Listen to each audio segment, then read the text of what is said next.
कि आप राजा हैं, प्रधानमंत्री हैं, दूसरा टर्म चल रहा है आपका, 303 सीटें हैं आपके पास, कई राज्यों में आपकी सरकार है, लेकिन आप देश की छवि के साथ खिलवाड़ करने में एक मिनट नहीं लगाते, आप और आपकी पूरी पार्टी और आपके कुछ करीबी मीडिया के साथी। ये क्या हाल बना रखा है देश का। तथ्य सबके सामने हैं, कोई तथ्य छिपा नहीं है किसी से भी। यह तथ्य है कि आखिरी मौके पर हेलीकॉप्टर की जगह सड़क मार्ग पर जाने का निर्णय भटिंडा एयरपोर्ट से फिरोजपुर जाने का लिया गया।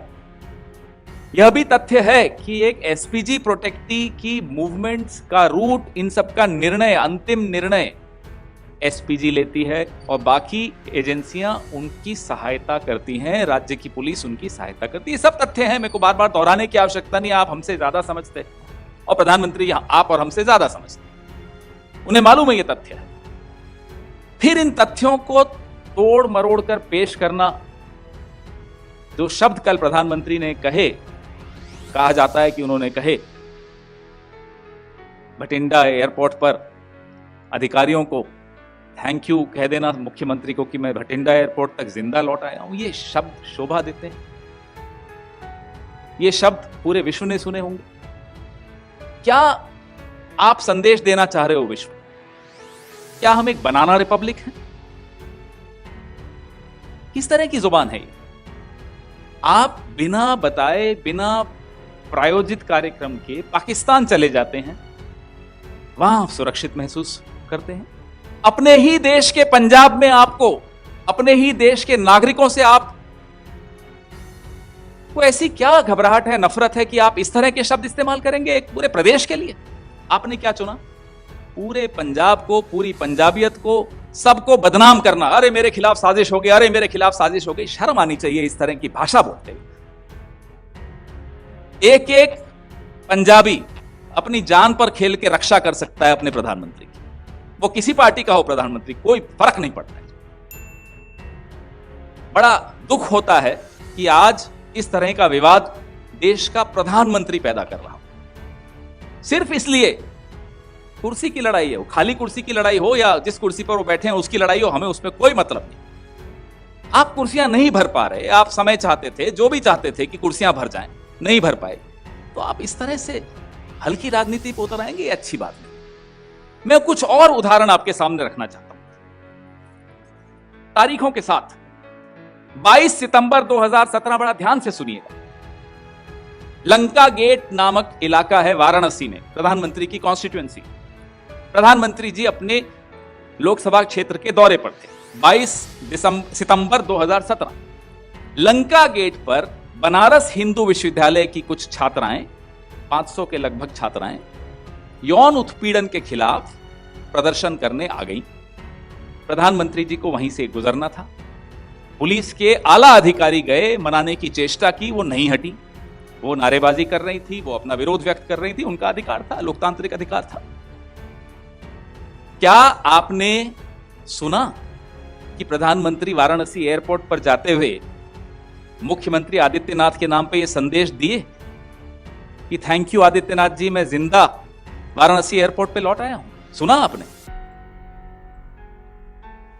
उदाहरण नंबर 2, 15 सितंबर 2018, स्वच्छता श्रमदान के कार्यक्रम में प्रधानमंत्री का काफिला पहाड़गंज जाते हुए दिल्ली की ट्रैफिक जाम में फंस गया। बीजेपी के ट्विटर हैंडल पे तारीफ की गई कि देखिए कितना आम आदमी की तरह प्रधानमंत्री जी भी रुके हुए लाल बत्ती पर या ट्रैफिक जाम में। क्या आपने सुना कि संदेश दिया हो अरविंद केजरीवाल को कि अरविंद जी थैंक यू, मैं सकुशल 7 लोक कल्याण मार्ग पर जिंदा लौट आया हूं? नहीं सुना। मैं आपको एक उदाहरण और देता हूं। मेजेंटा लाइन, गौतम बुद्ध नगर, तारीख थी 25 दिसंबर 2017, उसके उद्घाटन पे प्रधानमंत्री जी जा रहे थे। वहां कहीं रास्ता भटक गए, कुछ मिनटों का विलंब हुआ, एक छोटा अधिकारी पुलिस का सस्पेंड हुआ। क्या आपने सुना कि आदित्यनाथ जी धन्यवाद, थैंक यू, मैं जिंदा लौट आया हूं? ये शब्द शोभा देते हैं प्रधानमंत्री को। तो जहां जहां आपके अपनों की सरकार है या आपकी अपनी सरकार है, वहां आपकी जान को कोई खतरा नहीं है। वहां आप बर्दाश्त कर लेते हो ट्रैफिक जाम में फंसना और अपनी तारीफ और करवा लेते हो। जो अपना आपका लोकसभा क्षेत्र है, वहां प्रदर्शन आपके खिलाफ हो रहा था, आपने तब नहीं कहा आपकी जान को खतरा है। पंजाब से आपको क्या नफरत है? एक उदाहरण और देता हूं, यह साबित करने के लिए कि आपको पंजाब से कुछ दिक्कत है। 2017 का गुजरात का चुनाव, यह देश नहीं भूलेगा कि देश के एक भूतपूर्व प्रधानमंत्री डॉक्टर मनमोहन सिंह, देश के पूर्व सेनाध्यक्ष दीपक कपूर, जनरल दीपक कपूर, देश के पूर्व उपराष्ट्रपति हामिद अंसारी के विरुद्ध गुजरात के चुनाव प्रचार में प्रधानमंत्री ने क्या कहा था कि पाकिस्तान के साथ मिलकर मेरे खिलाफ षड्यंत्र रच रहे हैं। देश के प्रधानमंत्री के खिलाफ, देश के पूर्व सेनाध्यक्ष के खिलाफ। उसके बाद अरुण जेटली साहब अब हमारे बीच नहीं रहे हैं, उन्होंने लोकसभा में, राज्यसभा में खड़े होकर संसद में माफी मांगी, खेद व्यक्त किया प्रधानमंत्री की इस बदजुबानी पर। आप चुनाव जहां हो रहा है, आप किस स्तर पर उतरकर राजनीति करना चाहते हैं, हमें इस बात का जवाब दीजिए।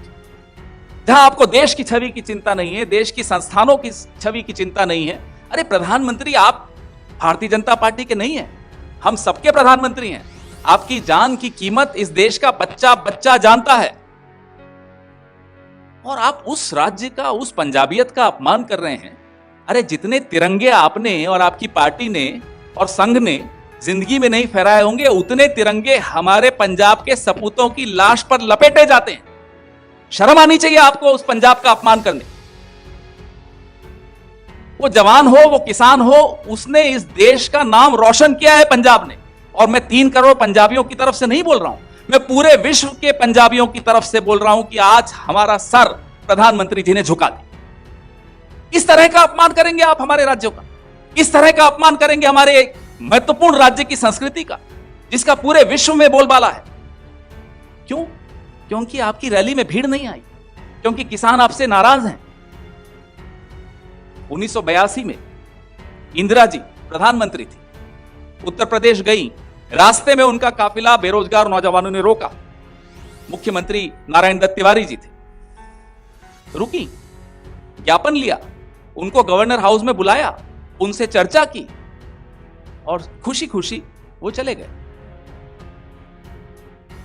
80 के ही दशक में मैं उदयपुर में था, पढ़ता था, राजीव गांधी आए थे, गांधी ग्राउंड में भाषण दे रहे थे। अचानक सभा स्थल में छात्रों ने नारेबाजी शुरू कर दी उनके खिलाफ। उन्होंने वहीं माइक से उनसे संवाद शुरू कर दिया। फिर सर्किट हाउस में उनको बुलाया, उनसे बात की। अरे अपने ही देश के हैं ये प्रदर्शनकारी,